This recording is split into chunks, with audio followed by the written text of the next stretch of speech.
donc nag état bu Sénégal jàpp ñi nga xam ne liggéeyuñu ci wala bokk grève nañu jours yi nga xam ne liggéeyuñu ko mu tënk ci ñoom lu ci toll ci 100 000 jëm ba 300 000 francs CFA donc loolu mu doon lu diis tax enseignants yi di wane li nga xam ne moom moo di seen naqar jëmale ci ni état bu Sénégal doxalee seen diggante ak ñoom donc lan ban xalaat ban gis-gis nga ci am jamono ji si garsa bi nga xam ne mu ngi am ci diggante enseignants yi ak gouvernement bi.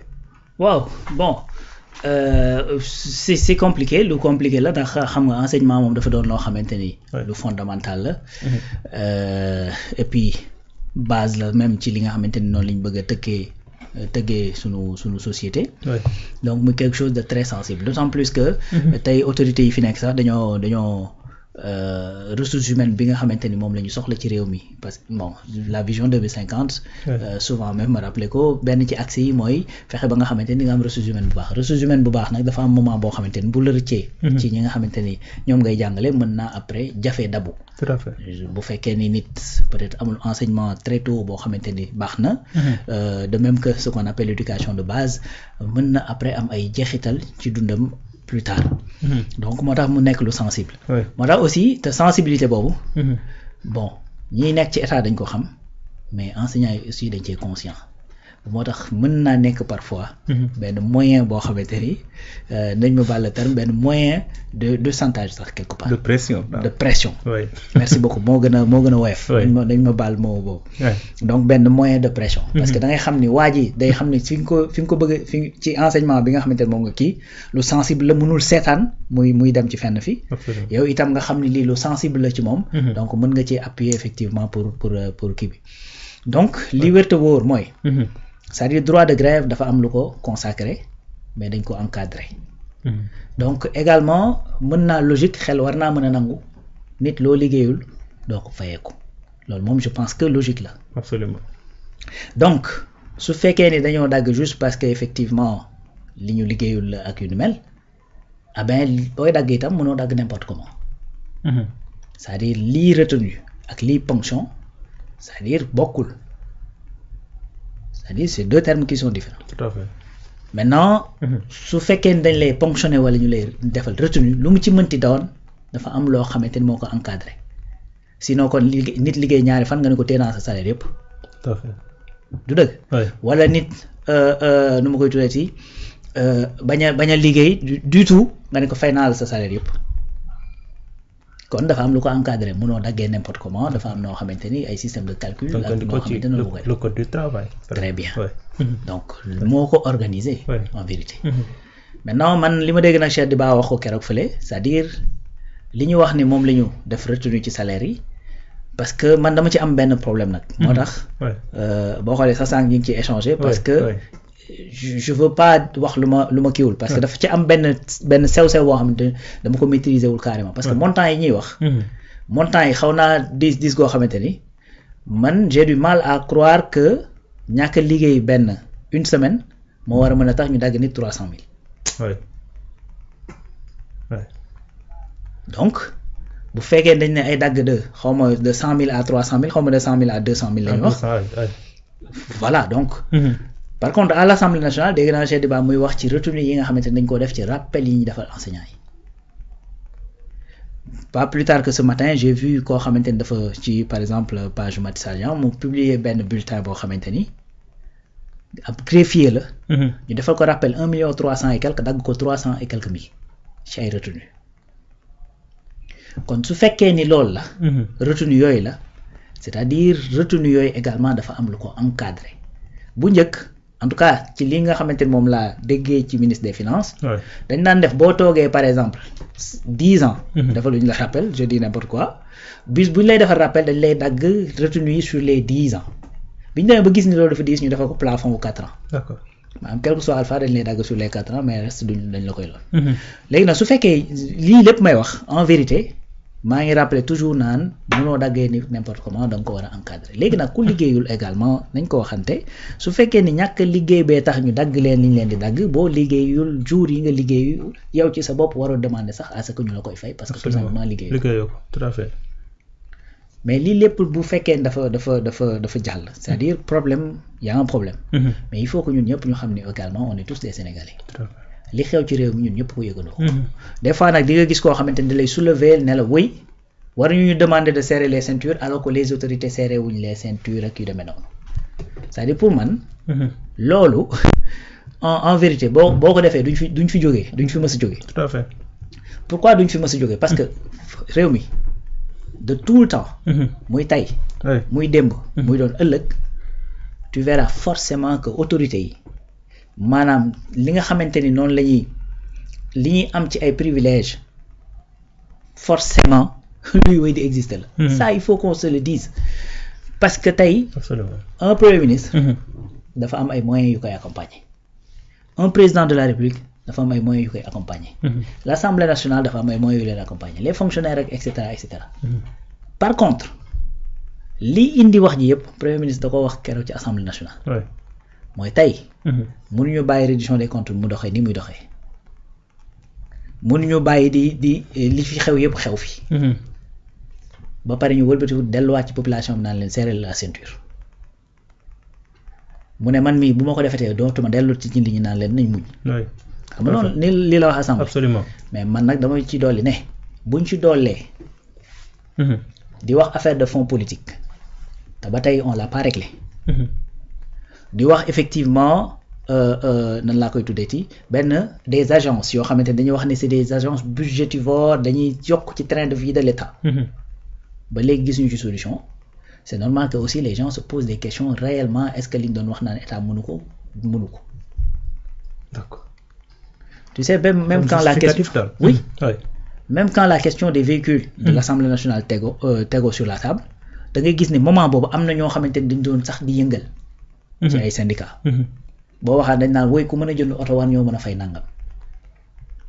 donc loolu buñ ko tegee sur la table c'est-à-dire incompréhension mën na am. Tout à fait.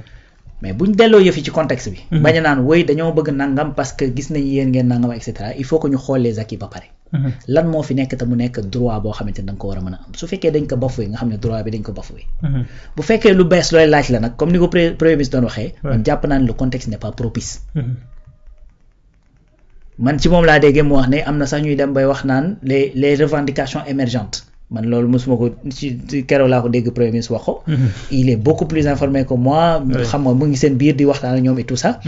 donc bu ñu demee bay wax loolu ça veut dire que y a effectivement un problème bu réew mi demee bay def pacte de stabilité nationale c'est parce que effectivement dañoo nekk dans une situation qui est extrêmement complexe et que lépp li nga xamante ni moom la ñu war a teg sur la table te mu nekk sax loo xamante ni des fois c'est des acquis wala boog des droits. da nga koy remettre en cause. En plus il faut qu'on sache une chose mooy que ni réew su fekkee dafa bëgg a évoluer. amul establishment c'est-à-dire amul statu quo bu ñu bëggee changement ça veut tout simplement dire que dafa am lu ñu fekk te war koo soppi. c'est ça le changement de manière terre à terre. dafa am loo fekk bëgg koo soppi. loolu nag ngay bëgg a soppi. forcément dana am ñoo xamante ni ca loolu ñu war a soppi ci la ñuy gis seen njariñ te ñoom dañu toog ne lii nii du fi amee. Absolument. Tu vois moi là encore une fois il faut qu'on sache. que les deux parties sachent. que ni xëccoo bi ñuy xëccoo. ni l'enseignant ni l'État du ci gañ. au contraire le Sénégal a tout à perdre parce que sunu doom yi ci boppam ñooy nar a am jafe-jafe. loolu nag responsabilité boobu duñ ko jàllax juste État c'est-à-dire c'est de la responsabilité de l'État et de ses enseignants yi nga xamante ñoom ñooy demander.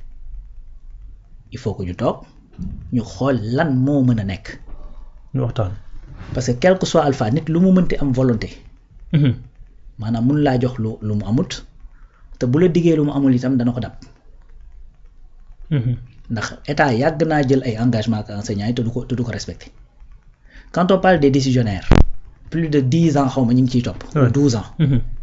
état bii lañ koy soog a signé. te pourtant état yi ñu ngi doon nekk fii régime bokk ñu ngi fi doon nekk loolu di fi am. te ñu ngi doon waxtaan di ci am ay jafe-jafe di demande di jàngale ji kon daan naa am ay promesses non tenues. Tout à fait. tu vois voilà léegi nag il faut pas effectivement que ñu demaat ci schéma yooyu. nga ñëw yëngal affaire yi sonal ma waa d'accord on va y aller déwén nga ñëwaat ñu war a xeexaat la même chose. c'est-à-dire il faut que ñu xool ñu toog lan moo mën a nekk ñu xam lii moo mën a nekk li nga xamante ni mën nañ ko différer ñu différer ko comme les enseignants l'avaient fait déjà et ça il faut le reconnaître. bi nga xamante ni régime mi ngi soog a yegg si jëm ci wàllu décisionnaire rek ñoom it seen dañ ne lépp loo xamante ni dafay am incidence financière dañ ko différer xaar ba ci kanam mais li nga xamante ne amul incidence financière ay signature kese la c'est administratif nañ ko def maintenant donc de la même manière ni ñu pallier woon problème yi man jàpp naa ne enseignants yi également loolu war nañ cee mën a dellu si waat xoolaat loolu nan lañ ko war a mën a lijjantee ak état. Tout à fait. donc ma position par rapport ak lii. mooy su fekkee ne dagg bi dañ koo teg ci jàngale ji woo ku liggéey jiwul jël la décision banque say yoxo toog ne liggéeyuma parce que dafa am lu may ñaxtu buñ la fayul waroo kaas. parce que liggéeyoo ko ba di ko fayeeku. Tout à fait. su fekkee ne ay retenues la yu jëm ci wàllu effectivement rappel yeeg ñoomin seen c'est-à-dire y a un texte qui l'encadre su fekkee texte boobu ci boppam dañ ko violer am nga ay mécanismes pour attaquer ko d'ailleurs li ministre des finances wax mooy su fekkee ne da ngeen am lu leen jaaxal ci niñ ko defee approchez-vous de nos services danañ leen wan exactement nan lañ defee calcul bi ba mu xam ni lii dañ koo teg ci loo xamante ne ay normes la nii la ko waxee à l'Assemblée nationale. parce que y a un manque de compréhension. exactement su dee loolu la demal nga dem ñu expliquer la boo ci d'accordul ba tey y a des mécanismes yoo xamante ne mën nga ko attaquer ci yoon ak ñoomin seen parce que yoon looloo tax ñu def ay textes c'est pour organiser pour bu ko nit jalgatee ñu mën ko yóbbu kalaame ko feneen. Absolument. mais effectivement aujourd'hui on peut pas se permettre déjà problème yi ñu am ci wàllu éducation yëpp ñu bëgg ci dolli ay bras de fer yoo xamante ne peut finir pour man loolu c'est même pas responsable. ak nag ci ku mënti jóge que muy ci côté enseignant que muy ci côté état il faut nécessairement qu'une solution soit trouvée et que ñu mën a avancer ndax xale yi nga xamante ñoo nekk ci école bi ñoom ñoo tax. enseignement lu metti la. lu jafe la. des conditions qui sont très dures. xam nga sànq bi ñuy kii maa ngi naan la. je me sens pas très à l'aise man di wax ci sujet parce que j'ai beaucoup d'amis yoo xamante ne dañuy jàngale. man mii j'ai failli être enseignant mais enseignant métti gi métti moo tax man bañ nee ma jàngalee j'avais l'opportunité mais dama ne déedéet. parce que je me sentais pas que ni man am naa étoffe bi pour mën a nekk un enseignant. parce que gars yi li muy laaj ci patience li muy laaj ci effectivement ci ay sacrifices et cetera. j'ai des amis yoo xamante au fin fond du Sénégal lañ leen yóbbu ba nga xamante ne ñu ngi tàmbali. tu vois. donc du lu yomb. lu metti la c'est vrai. et que loolu également je crois que ñi nekk ci réew mi nekk ci état bi également lu ñu xam la parce que fii d'ailleurs sunu dirigeants yi fi nekk yëpp fii lañ juddoo fii lañ yaroo fii lañ màggee fii lañ jàngee l'école publique la ñuy jaar et cetera et cetera. donc dañuy xam mais aussi balaa nga ni naam ne fa. Tout à fait. donc nit li nga amul wax dëgg fa yàlla nit mënut a joxe lu mu amul.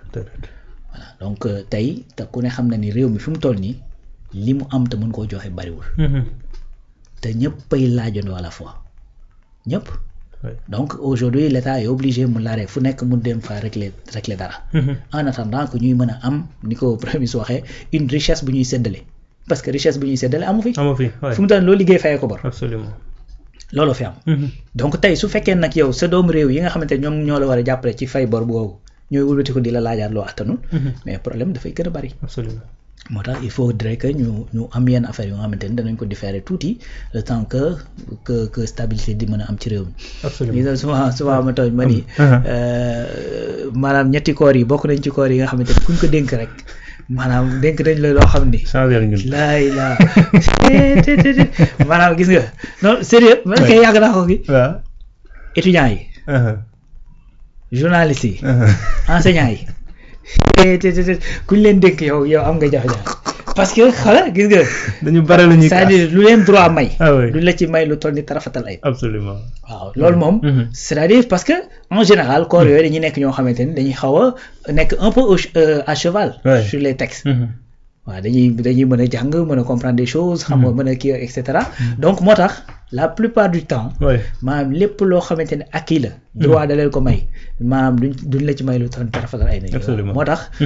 en général c'est pas simple en général ay tontukat la ñuy doon nag. waaw dañuy sax làmmiñ.